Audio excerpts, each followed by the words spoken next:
Assalamualaikum warahmatullahi wabarakatuh. Halo semuanya, selamat datang di channel kami. Hari ini aku akan menceritakan satu kisah yang menarik. Cerita ini penuh makna dan mungkin bisa menjadi inspirasi bagi kita semua. Jangan lupa like, komen, dan subscribe. Siapkan hati, nyalakan imajinasi.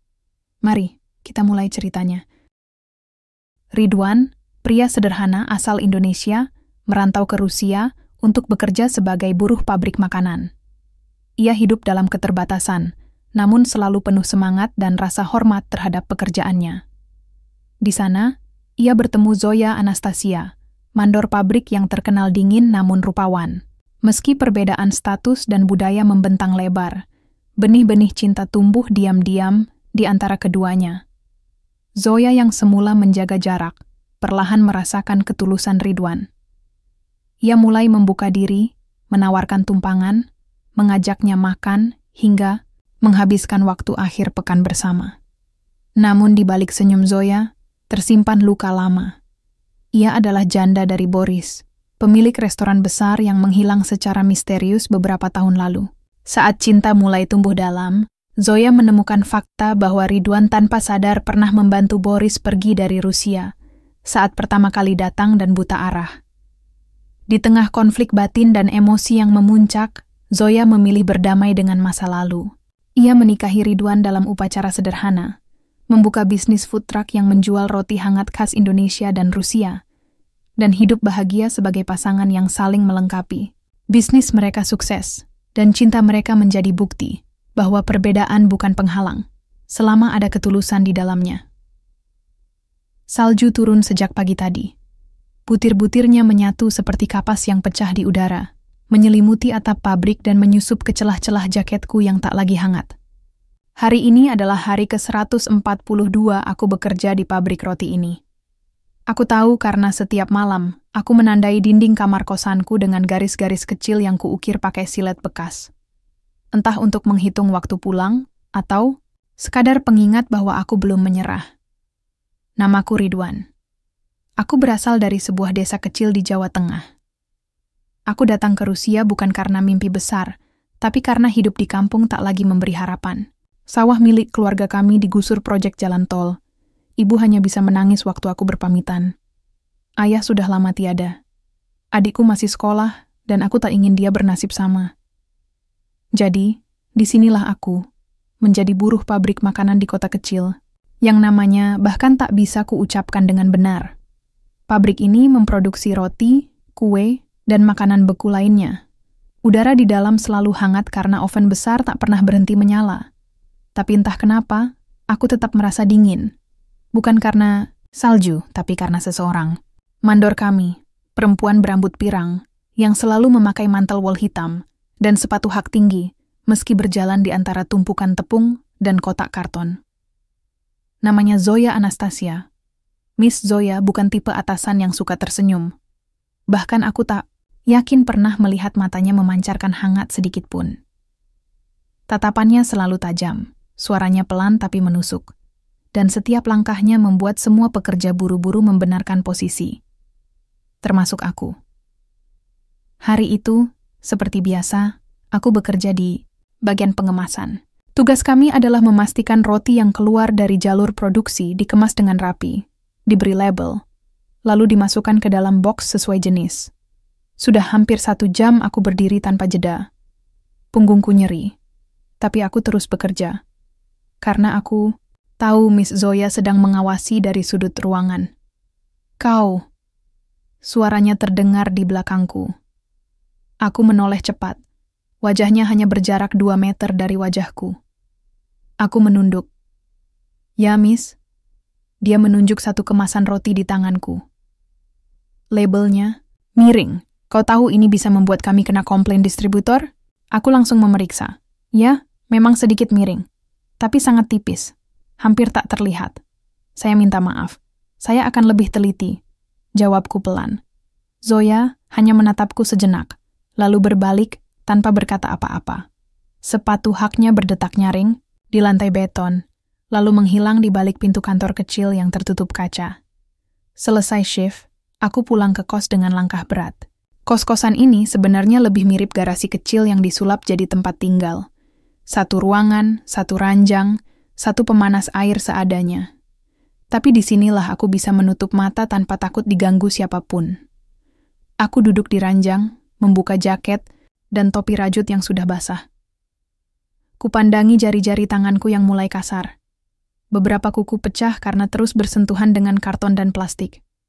Kupandangi juga dinding yang penuh coretan tanggal. Hari ini aku menambah satu garis lagi. Aku menghela napas panjang. Zoya Anastasia.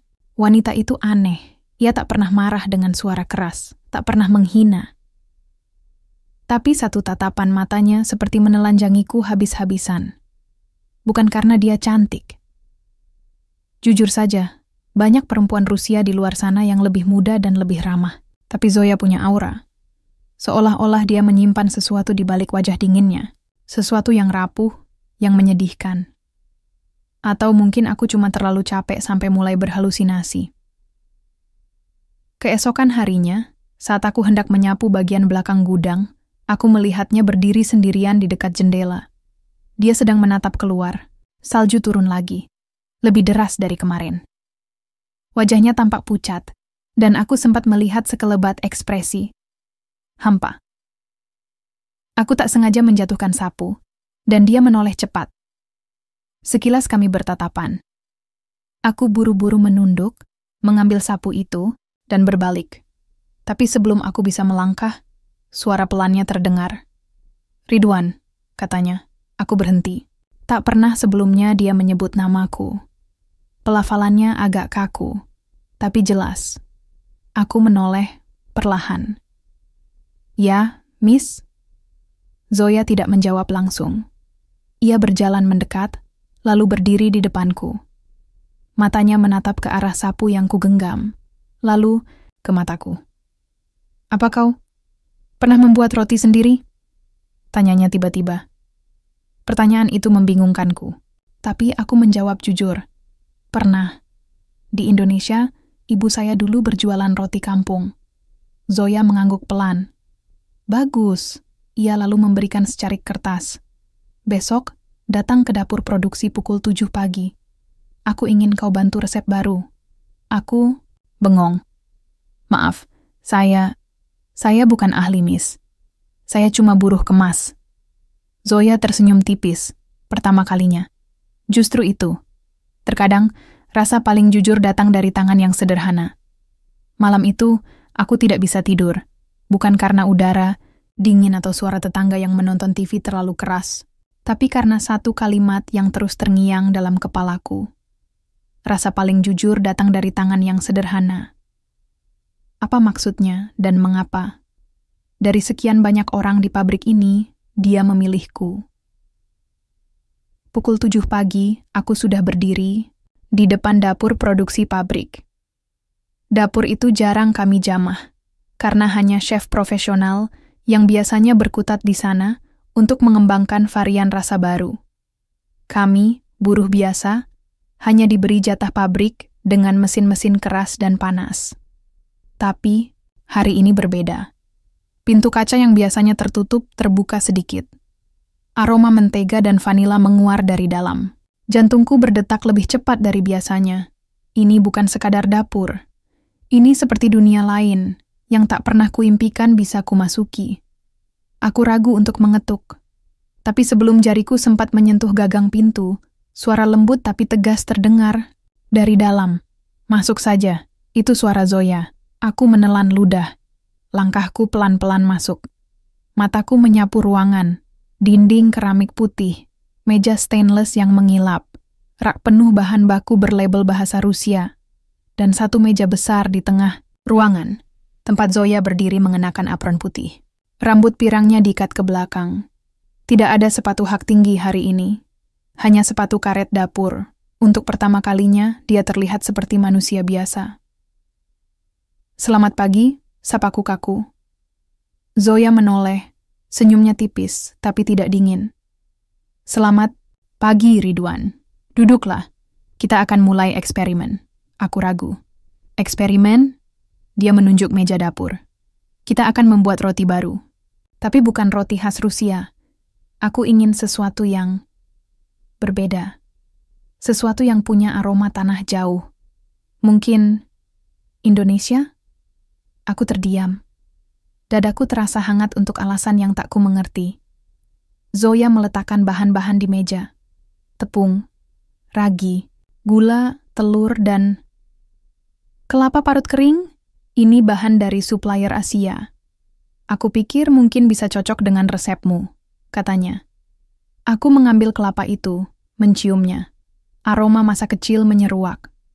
Ingatanku melayang ke dapur sempit milik Ibu Wajan, tua, bara api, dan roti kelapa isi gula merah yang hangat saat baru diangkat. Apa kau tahu cara membuat roti kelapa? Tanya Zoya, memperhatikan mataku yang mulai basah. Aku mengangguk. Tahu.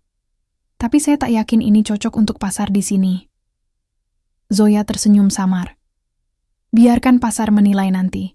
Sekarang ajari aku cara membuatnya. Jam demi jam berlalu. Kami menguleni adonan bersama. Aku menjelaskan perlahan, mencampur gula dan kelapa, membentuk bulatan-bulatan kecil, lalu mengaturnya di atas loyang.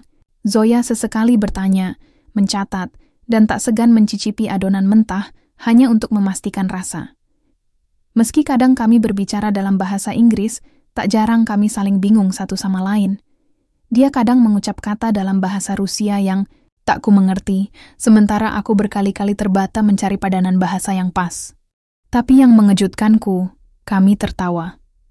Ya, tertawa. Tertawa karena keliru mengartikan air menjadi air mata. Tertawa saat Zoya memukul adonan terlalu keras hingga isinya muncrat. Tertawa saat aku tersedak karena keliru menaruh garam 2 kali lipat. Entah sejak kapan, suara tawa itu terdengar lebih tulus dari suara mesin pabrik manapun. Pukul 10 pagi, batch pertama roti kelapa, kami selesai dipanggang. Aromanya menggoda.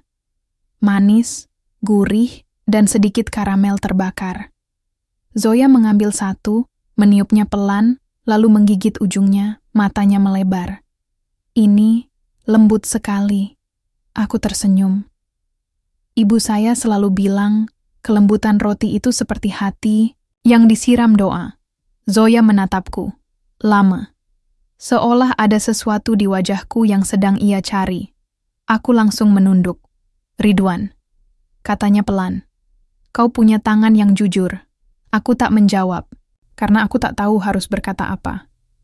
3 minggu setelah percobaan pertama itu, roti kelapa buatan kami akhirnya masuk tahap uji coba penjualan terbatas.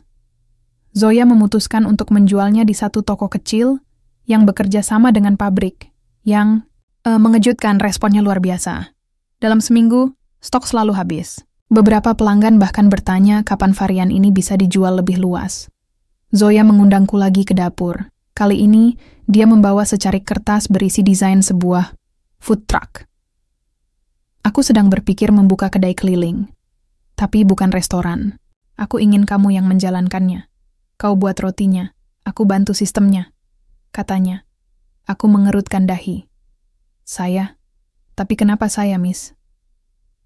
Zoya menatapku, kali ini lebih dalam. Karena kamu tahu rasa. Bukan hanya dari lidah, tapi dari hati.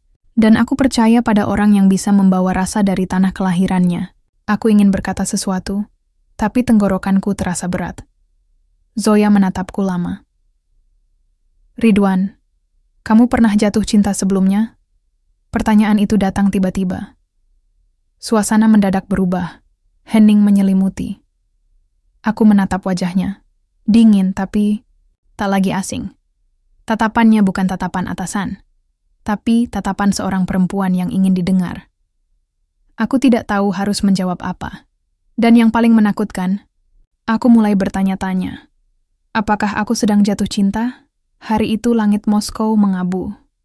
Daun-daun maple sudah mulai gugur dari dahan, menandai musim gugur yang datang pelan-pelan. Aku berdiri di halte pabrik dengan jaket bulu pinjaman dari salah satu teman buruh, hangat meski tak terlalu pas di badan. Di tanganku, ada sepotong roti kelapa terakhir yang belum sempat dikemas. Roti yang kami buat semalam. Rasanya tak seperti biasa. Bukan karena adonannya kurang gula, tapi karena Roti itu punya kenangan. Kenangan tentang tawa, tentang tangan, yang bersentuhan saat menyusun isiannya, tentang mata seorang wanita yang dulu kulihat dingin dan angkuh, kini perlahan membuka sisi lembutnya. Zoya. Nama itu mulai terasa lain dalam hati. Di dapur produksi, Zoya sudah menungguku. Kali ini, bukan hanya dengan apron, tapi dengan 2 gelas kopi panas dan 1 proposal tebal berbahasa Rusia yang jelas-jelas aku tak paham. Kopi dulu, baru bicara bisnis, katanya sambil menyodorkan gelas. Aku duduk di depannya, ragu. Apa ini? Tanyaku sambil menunjuk dokumen itu.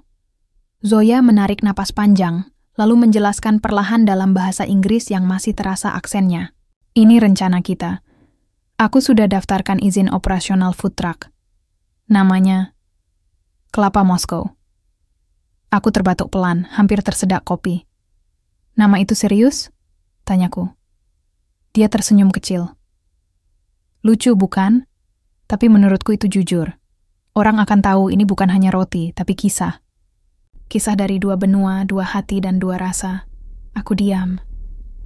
Kata-kata itu menyentuh terlalu dalam.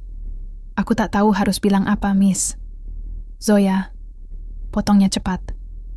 Kalau kita akan mulai usaha ini bersama, berhentilah memanggilku Miss. Aku menelan ludah. Baik, Zoya. Kami menghabiskan waktu berjam-jam membahas strategi penjualan, rute keliling food truck, harga jual, hingga desain interior. Zoya dengan cekatan menulis dan menggambar, sementara aku, yang terbiasa memeras otot, hanya bisa sesekali mengangguk atau menyelipkan ide sederhana. Namun, di sela-sela percakapan itu, ada yang lain. Tangan kami kadang bersentuhan di atas meja. Matanya sering mencuri pandang. Dan suaranya menjadi lebih lembut dari biasanya. Tapi semua itu tak pernah kami bicarakan. Seperti ada batas tak terlihat yang kami sepakat tak akan dilangkahi.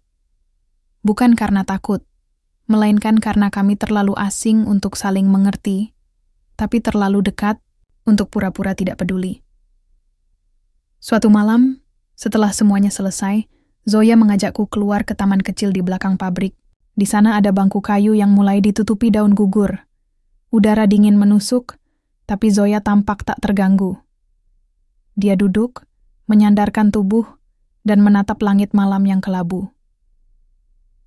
Pernahkah kamu merasa sendirian, padahal kamu dikelilingi banyak orang? Tanyanya tiba-tiba. Aku mengangguk pelan. Sering. Zoya menoleh ke arahku. Aku juga. Sejak dia pergi, semuanya berubah. Aku tetap kuat di luar, tapi di dalam hampa. Aku tahu siapa yang dia maksud. Suaminya, pemilik restoran terkenal yang tiba-tiba menghilang tanpa jejak setahun lalu. Kisah yang sempat ramai di media Rusia, tapi tak ada yang tahu apa yang sebenarnya terjadi. Zoya tak pernah membicarakannya, dan aku tak pernah bertanya, sampai malam itu. Apa kamu masih mencintainya? Tanyaku pelan, nyaris seperti bisikan. Zoya terdiam lama, angin dingin bertiup pelan. Dia meremas jari-jarinya sendiri, lalu menjawab dengan suara lirih. Aku mencintai kenangan tentangnya. Tapi aku tak yakin, apakah yang tersisa di hatiku masih cinta, atau hanya kebiasaan. Aku menatapnya lama. Malam itu, dia bukan lagi mandor kaya yang tegas dan galak. Dia hanya seorang wanita, sendirian, rapuh, dan mencoba tetap bertahan. Tanpa sadar, tanganku terangkat dan menyentuh jemarinya. Dia tak menolak. Sejak malam itu, semuanya berubah.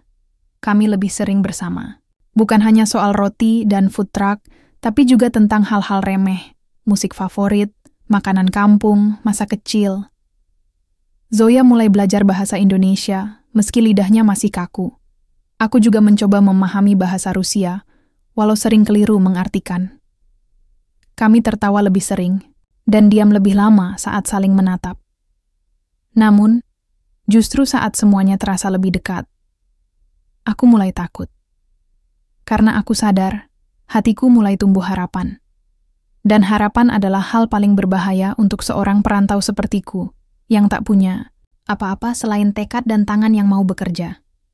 Dan aku tak tahu, apakah Zoya benar-benar merasakan hal yang sama, atau ini semua hanya bagian dari keramahan dan rasa kasihan. Suatu sore, saat food truck kami akhirnya selesai dicat dan dipajang, di depan pabrik untuk uji coba visual, aku berdiri di sampingnya sambil mengagumi hasil kerja keras kami. Nama Kelapa Moskow tertera besar di sisi truk dengan gambar roti dan pohon kelapa bersalju. Zoya datang mendekat membawa 2 gelas coklat panas. Aku bangga pada kita, Ridwan, katanya pelan. Aku menatapnya. Zoya, aku ingin tanya sesuatu. Tapi aku takut jawabannya. Dia mengangkat alis. Apa itu?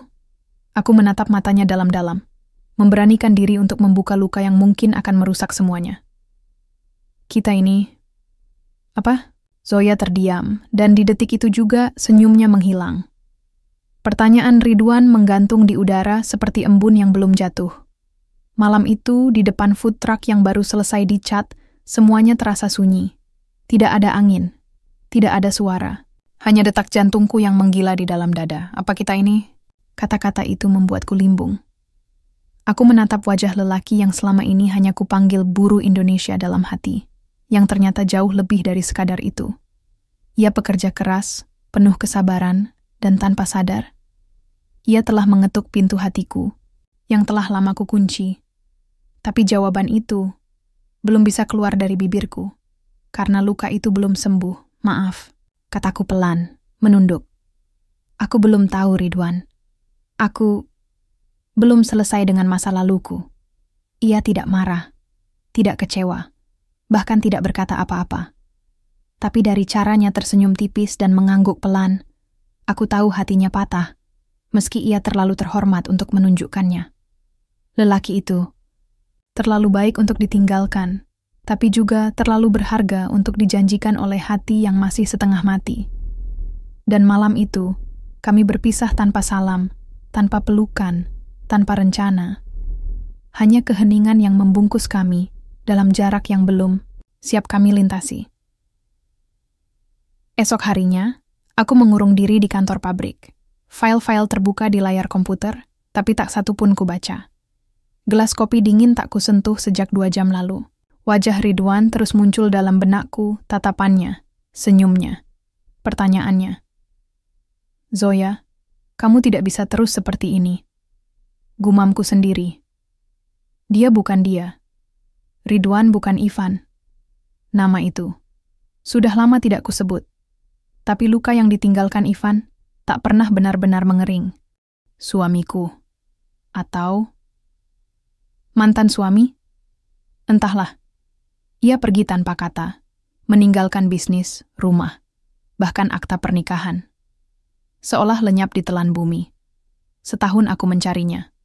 Menghabiskan uang, waktu, tenaga, hanya untuk menemukan kesimpulan bahwa ia memang tak ingin ditemukan, dan sejak saat itu, aku menjadi wanita dingin. Pekerjaan adalah pelarian, roti dan adonan menjadi terapi, hingga Ridwan datang dengan tangan kasarnya, logat bicaranya yang lucu, serta ketulusannya yang sederhana. Ia bukan pria yang kupikir bisa membuatku jatuh hati. Tapi nyatanya, aku sudah jatuh. Malam itu, aku mengambil jaket dan pergi. Bukan ke apartemen. Bukan juga ke kantor polisi tempat Ivan dulu terakhir terlihat. Aku menuju rumah petak tempat Ridwan tinggal.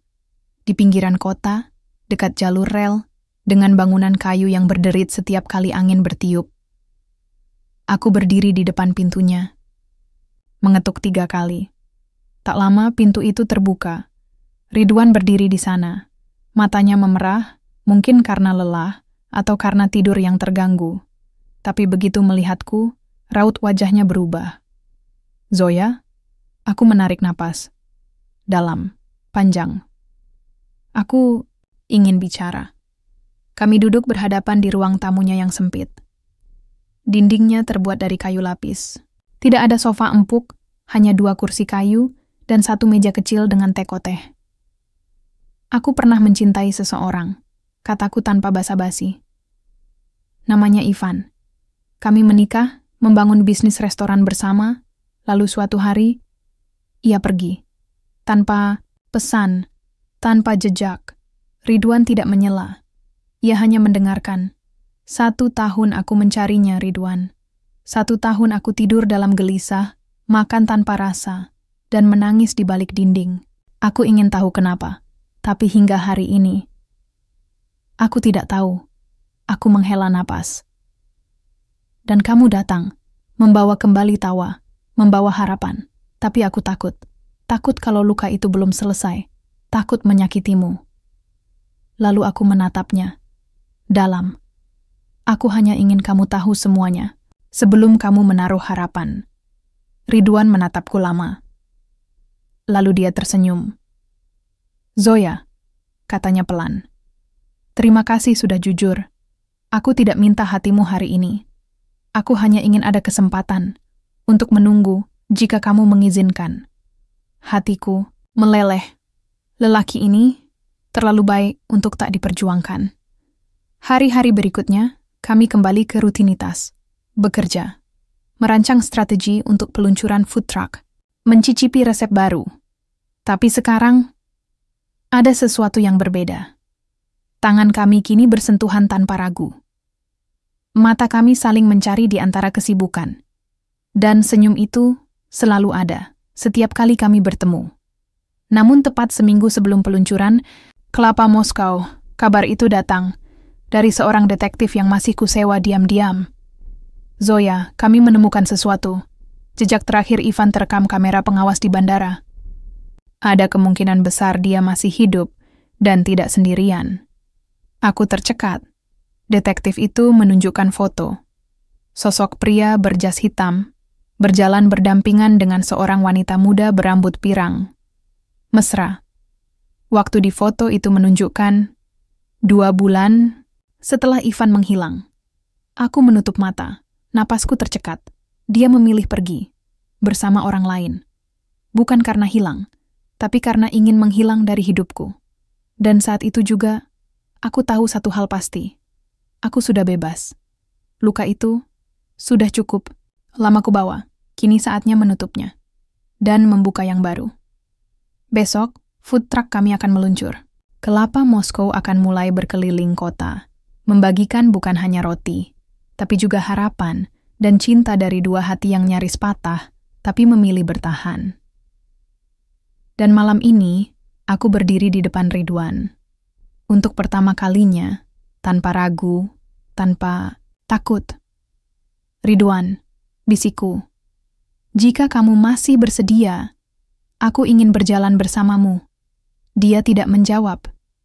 Dia hanya memelukku, erat, hangat, dan di pelukannya, aku tahu, dunia ini bisa sangat kejam, tapi cinta tetap bisa tumbuh dari reruntuhan. Pagi, itu, cuaca cerah seperti diberkahi semesta. Langit biru menggantung di atas kepala, dan aroma roti panggang dari dalam food truck pertama kami, Kelapa Moskow, menguar ke jalanan bersalju. Ada kombinasi antara bau kelapa parut, susu kental, dan mentega yang membuat siapapun berhenti dan menoleh. Beberapa pejalan kaki bahkan sengaja mengurangi langkah, sekadar mencium lebih lama. Aku menoleh ke Zoya, yang berdiri di sampingku dengan celemek putih dan topi chef.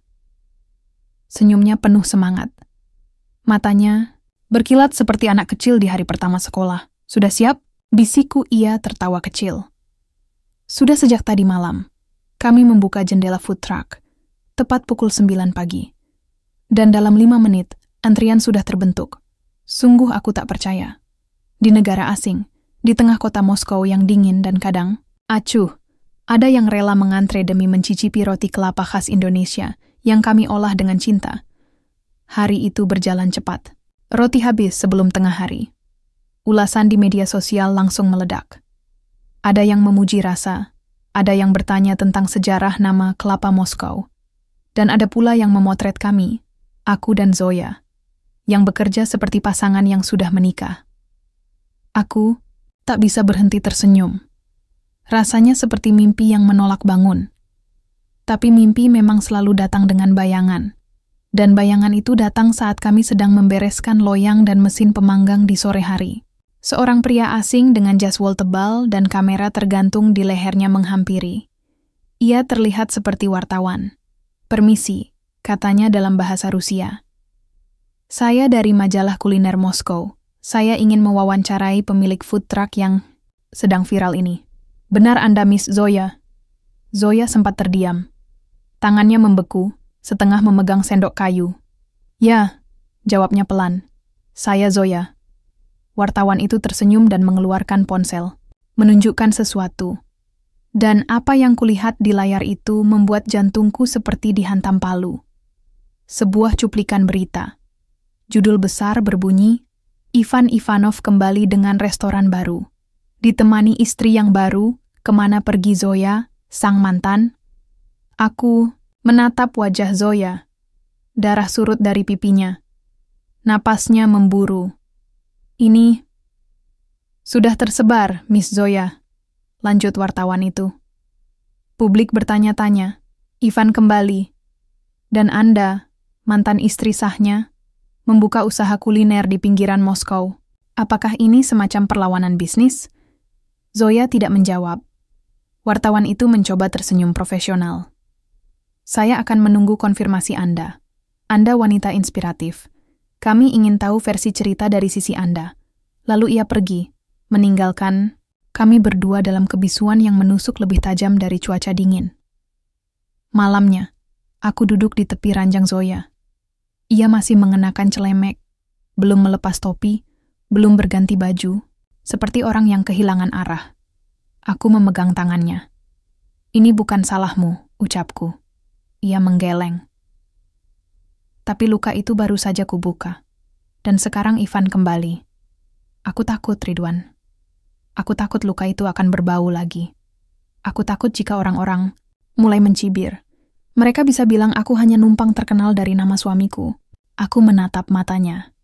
Dalam. Serius. "Zoya, kamu bukan bayang-bayang siapapun. Kamu bukan mantan istri seseorang. Kamu adalah kamu. Perempuan tangguh. Pemilik food truck paling jujur yang pernah kutahu. Dan kamu adalah perempuan yang membuat lelaki seperti aku ingin lebih dari sekadar menghidupkan dapur." Ia tersenyum tipis. "Kamu memang pandai bicara." "Tidak," kataku. "Aku hanya bicara yang aku rasa." Lalu aku menarik napas. Aku tahu Ivan pernah jadi masa lalumu. Tapi masa depanmu, Zoya, bisa jadi bukan dia. Ia menatapku lama. Aku bisa melihat air matanya menumpuk di sudut mata. Tapi ia menahannya. Zoya bukan perempuan lemah. Tapi bahkan, wanita terkuat pun kadang perlu tempat untuk bersandar. Dan malam itu, dia bersandar padaku. 2 hari kemudian, undangan wawancara dari sebuah stasiun televisi lokal datang. Zoya ragu, tapi aku tahu, ia harus menghadapinya. Bukan untuk menjawab Ivan, tapi untuk menjawab dirinya sendiri. "Kamu yakin aku harus datang?" tanyanya sambil menggenggam undangan itu. "Aku yakin kamu tidak harus sembunyi." Dan di hari itu juga, Zoya berdiri di depan kamera. Ia tampil sederhana, hanya dengan kemeja putih dan riasan tipis. Tapi sorot matanya penuh api. "Aku tidak kembali untuk bersaing," ucapnya lantang di televisi. "Aku kembali untuk melanjutkan hidup." Ivan memilih jalannya. Aku pun memilih jalanku. Dan jalan itu berakhir di sini. Di food truck kecil bersama seorang lelaki sederhana yang mengajarkanku arti kesetiaan dan kejujuran. Itu kutipan yang disiarkan ulang puluhan kali oleh kanal media lokal. Dan hari itu, Kelapa Moskow bukan sekadar food truck. Ia menjadi simbol kebangkitan. Tapi hari itu juga, ancaman mulai muncul. Ivan tidak tinggal diam.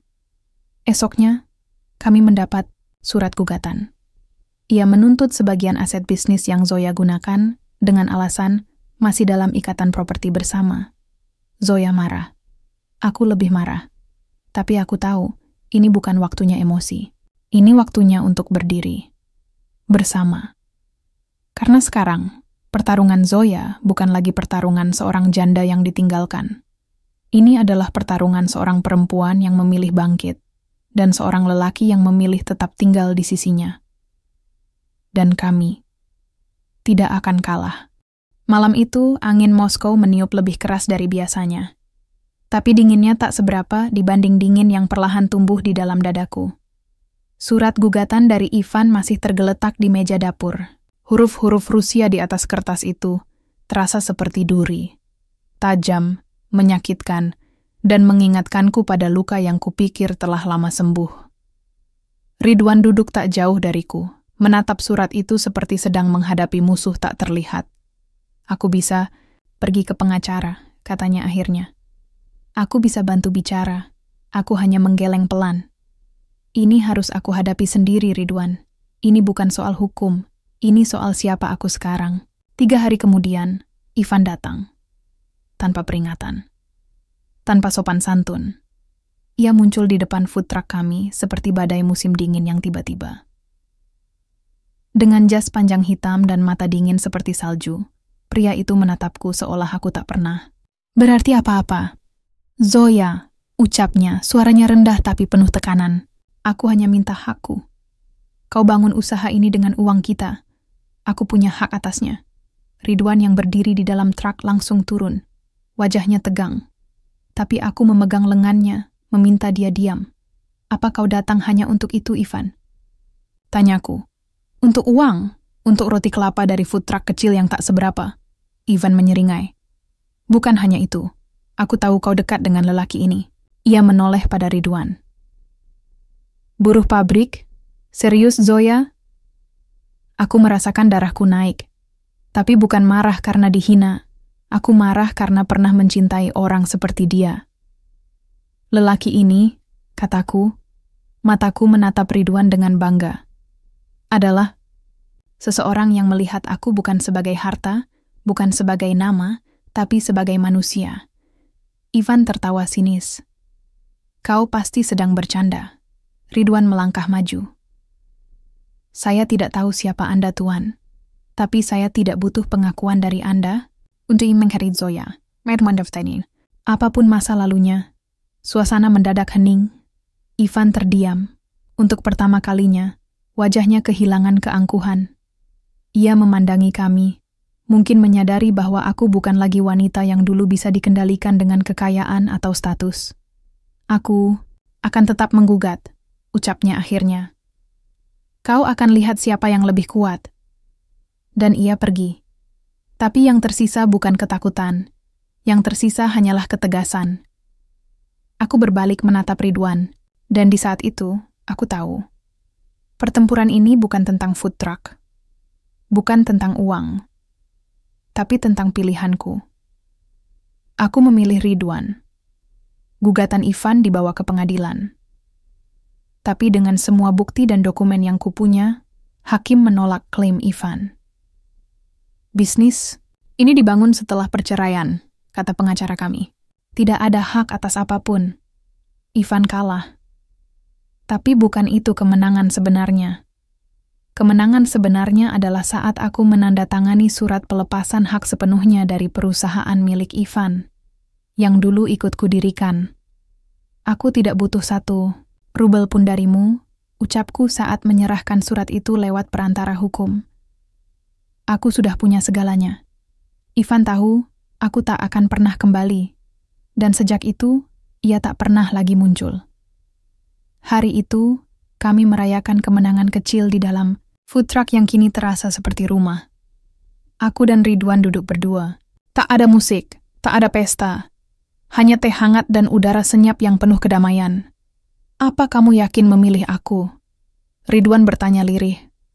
Dengan masa lalu yang kupunya, dengan sederhananya hidupku, bahkan aku belum bisa memberimu kemewahan, seperti dulu. Aku tersenyum. Ridwan, kamu bukan masa lalu. Kamu adalah hari ini, dan besok, dan hari-hari selanjutnya. Ia mengangguk pelan, tapi aku tahu matanya basah. Lalu ia menggenggam tanganku. Kalau begitu, menikahlah denganku, Zoya. Jantungku berhenti sejenak. Aku melihat matanya. Tidak ada berlian di sana. Tidak ada janji rumah mewah atau mobil mahal. Tapi ada satu hal yang tak bisa kubeli seumur hidup. Keikhlasan. Dan untuk pertama kalinya, aku menjawab dengan air mata haru. Ya, Ridwan, aku mau. Kami menikah seminggu kemudian, dalam upacara kecil di Masjid Komunitas Muslim Moskow. Teman-teman dari pabrik datang. Beberapa pelanggan setia juga hadir. Tidak ada gaun putih mahal. Tidak ada piano atau tamu penting. Tapi ada doa. Ada harapan. Dan ada cinta yang sederhana. Food truck kami kini berganti nama jadi Kelapa and Cinta. Dan di setiap roti kelapa yang kami jual, ada kisah tentang janda kaya yang memilih jatuh cinta pada buruh pabrik. Bukan karena uang, bukan karena status, tapi karena rasa percaya. Tapi kebahagiaan tidak selamanya sunyi. Saat bisnis kami semakin berkembang, sebuah tawaran datang dari seorang investor yang ingin membawa Kelapa and Cinta ke Indonesia. Pasar. Di Jakarta besar, katanya. Dan kalian bisa memperkenalkan makanan ini ke negeri asal Ridwan. Aku memandang Ridwan. Ia tersenyum, seperti sudah tahu kemana arah percakapan ini. Bagaimana kalau kita pulang? Bisiknya. Dan untuk pertama kalinya sejak semua ini dimulai, aku mulai membayangkan langit yang berbeda. Bukan langit bersalju, tapi langit tropis yang penuh cahaya. Aku tak pernah membayangkan suatu hari akan kembali ke Indonesia. Bukan sebagai buruh pabrik, bukan pula sebagai perantau yang patah arah, tapi sebagai seorang suami, seorang mitra hidup. Dan, yang tak kalah besar, seorang pemilik usaha yang hendak memulai langkah baru. Langit Jakarta menyambut kami dengan peluh dan semrawut. Tapi ada kehangatan yang tak bisa kutemukan di salju Rusia. Ini tanahku. Tanah tempat aku dulu berangkat dengan sepotong harap, dan kini kembali dengan sekarung cinta. Zoya tampak berbeda saat mengenakan baju longgar dan kacamata hitam. Ia berjalan di antara keramaian Bandara Soekarno-Hatta dengan percaya diri. Tapi aku tahu, di balik kacamata hitam itu, ada sepasang mata yang gugup. Ini kota kamu, katanya pelan, tapi semuanya terasa asing bagiku. Aku menggenggam tangannya. Kita akan belajar bersama. Aku pun tak lagi sama dengan Ridwan yang dulu meninggalkan kampung ini. Kami menetap di sebuah rumah kontrakan sederhana di pinggiran Jakarta. Bukan villa atau apartemen mewah. Tapi cukup untuk 2 orang yang ingin memulai dari awal. Modal dari food truck di Moskow cukup untuk membeli 1 unit mobil bekas dan mengubahnya menjadi versi Indonesia dari Kelapa and Cinta. Kami beri nama Kelapa Rasa Rindu, karena semua rasa yang kami bawa berasal dari rindu yang pernah dipendam terlalu lama. Roti kelapa, kami punya cita rasa unik. Bukan hanya karena teknik baking Rusia yang diterapkan Zoya, tapi karena setiap gigitan punya cerita. Kami jualan di sekitaran kantor dan kampus. Awalnya orang menatap aneh. Bule jual roti keliling, bisik mereka. Tapi begitu mencicip, komentar berubah. Enak banget bang, rotinya lembut, kelapanya harum. Ini buatan siapa bang? Aku menunjuk ke dalam mobil. Zoya melambai. Dari balik etalase. Dan orang-orang mulai terbiasa dengan kehadirannya. Namun, tantangan datang bukan dari pelanggan, tapi dari perbedaan budaya yang semakin mencuat. Suatu malam, Zoya termenung di dapur kecil rumah kami. Tangannya sibuk membersihkan loyang, tapi matanya kosong. Aku merasa seperti orang asing, Ridwan. Bahkan saat aku berusaha menyapa tetangga, mereka hanya membalas dengan senyum tipis. Tidak seperti di Rusia. Aku menaruh gelas teh di dekatnya. Mereka butuh waktu, Zoya. Orang sini ramah, tapi juga hati-hati sama yang berbeda. Dia menatapku. Apa aku terlalu berbeda untuk tinggal di sini? Aku terdiam. Bukan karena tak punya jawaban, tapi karena aku tahu ini luka yang dalam. Zoya sudah kehilangan status sosialnya di Rusia, dan kini harus menyesuaikan diri lagi di tanah asing, tanahku. Mungkin kamu berbeda. Tapi bukan berarti kamu tidak pantas di sini, kataku, Cinta bukan soal tempat lahir, tapi tempat di mana kita saling memilih. Ia mengangguk pelan. Dan malam itu, kami membuat keputusan baru.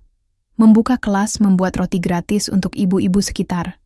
Setiap Sabtu sore, halaman rumah kami dipenuhi ibu-ibu yang datang dengan rasa penasaran dan rasa lapar akan ilmu.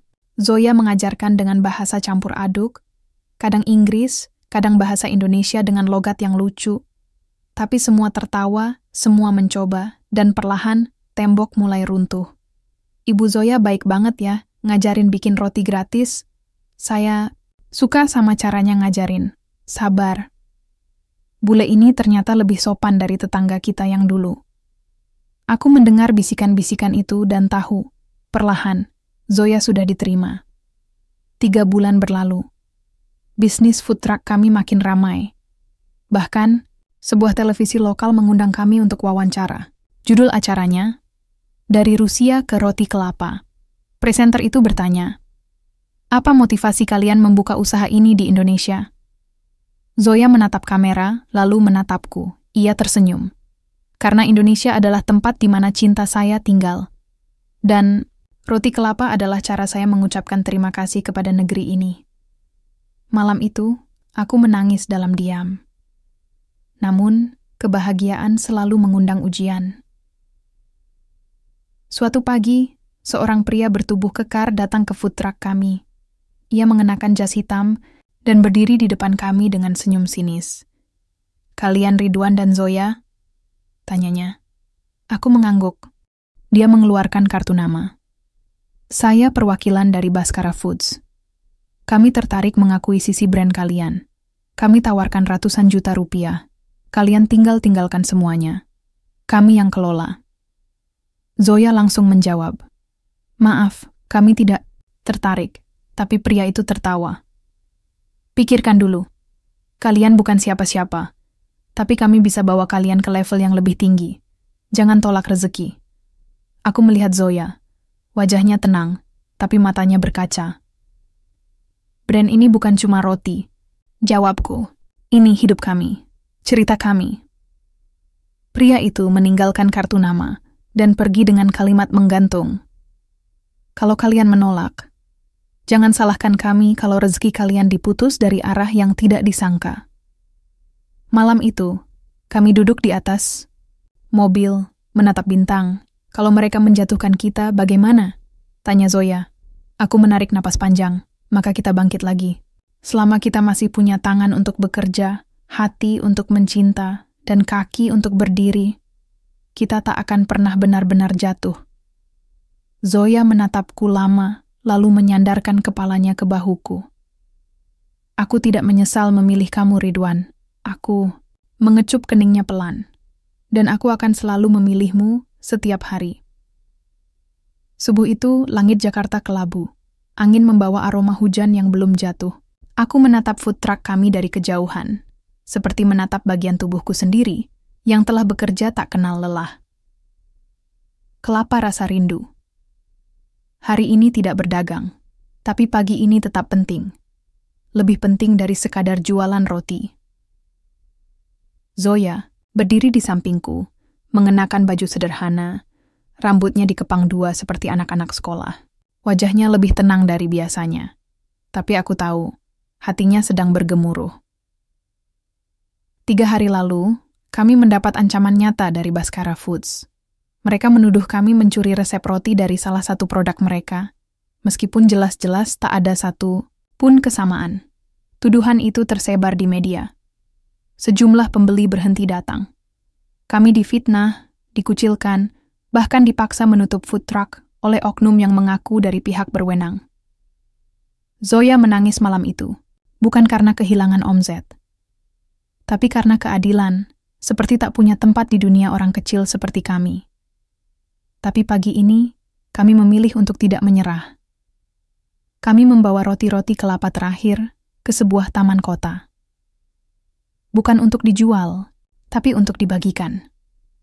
Kepada tukang sapu, pengendara ojek, ibu-ibu pemulung, dan anak-anak jalanan. Satu persatu mereka datang, mencicipi, tersenyum, lalu berkata, "Enak banget, Bang." "Terima kasih, Bu Zoya." Ini gratis beneran? Dan di tengah semua itu, Zoya berdiri menangis. Tapi bukan karena sedih, melainkan karena haru. Lihat mereka, Ridwan. Katanya, suaranya bergetar. Inilah alasan kita memulai semua ini. Bukan demi uang, tapi demi mengisi hati yang lapar dan perut yang kosong. Aku mengangguk. Dan selama itu masih ada, kita tak akan pernah benar-benar rugi. Sore hari, kami menerima undangan dari salah satu stasiun televisi swasta. Mereka bilang, seorang jurnalis muda tertarik dengan cerita kami. Katanya, publik perlu tahu kebenaran. Aku dan Zoya ragu, tapi kami datang. Di studio kecil itu, kami duduk di kursi lipat, dikelilingi lampu sorot dan kamera. Sang jurnalis membuka acara dengan pertanyaan tajam. Apakah kalian mencuri resep dari Baskara Foods? Zoya menggeleng. Lalu, dengan nada tenang, ia berkata, resep kami bukan berasal dari pabrik manapun. Ia berasal dari kampung suami saya, dari kenangan masa kecilnya, dari roti kelapa yang dulu dijual ibu-ibu keliling. Saya hanya menyempurnakannya dengan cinta. Jurnalis itu tersenyum. Ia menampilkan video dari warga sekitar yang menyatakan dukungan kepada kami. Termasuk dari ibu-ibu yang ikut kelas roti gratis. Salah satunya berkata, Bu Zoya itu orang baik. Kalau bukan karena dia, saya nggak bisa buka pesanan kue sekarang. Wawancara itu viral. Dukungan mengalir. Netizen menyebut kami pasangan roti cinta. Bahkan media sosial Baskara diserbu komentar netral dan sinis. Dan yang paling mengejutkan, salah satu mantan karyawan Baskara membocorkan bahwa perusahaan itu memang sengaja menjatuhkan usaha kecil demi menguasai pasar street food. 2 minggu. Setelah badai itu berlalu, kami kembali membuka food truck. Antrian panjang menyambut kami. Beberapa bahkan membawa bunga, kertas bertuliskan, kami bersamamu, Ridwan and Zoya. Zoya menangis lagi, tapi kali ini aku juga menangis bersamanya. 3 bulan kemudian, kami membuka cabang pertama di Bandung. Lalu Surabaya. Tak lama, mitra datang dari Malaysia, ingin membawa kelapa rasa rindu ke sana. Tapi kami menolak sistem waralaba. Aku ingin setiap roti dibuat dengan tangan, bukan mesin, kata Zoya. Dengan cinta, bukan target. Aku setuju. Sebab, bisnis ini bukan tentang angka, tapi tentang rasa dan makna. Malam itu, di rumah kecil kami yang sederhana, Zoya menyerahkan selembar kertas hasil tes, positif, aku menatapnya. Kamu yakin? Ia mengangguk. Aku hamil. Tangisku pecah seketika. Di atas meja ada roti kelapa yang belum sempat kami makan. Tapi tak ada yang lebih manis dari kabar ini. Dan akhirnya, aku mengerti. Terkadang, perjalanan cinta memang tak pernah mudah. Tapi seperti roti kelapa yang harus dipanggang dalam panas, begitu pula cinta kami harus melalui ujian agar matang. Zoya, janda Rusia yang pernah terluka, kini bukan hanya milikku, tapi juga ibu dari anakku, mitra hidup, dan jantung dari bisnis. Kami, dan aku, buruh pabrik Indonesia, kini bukan hanya suami Zoya, tapi pria yang pernah berani bermimpi, dan tak pernah berhenti percaya bahwa cinta yang tumbuh dari kesederhanaan tak akan pernah gagal. Karena sejauh apapun kita berjalan, rumah akan selalu ada di pelukan seseorang yang bersedia menerima kita, tanpa syarat. Dan untukku, rumah itu adalah Zoya.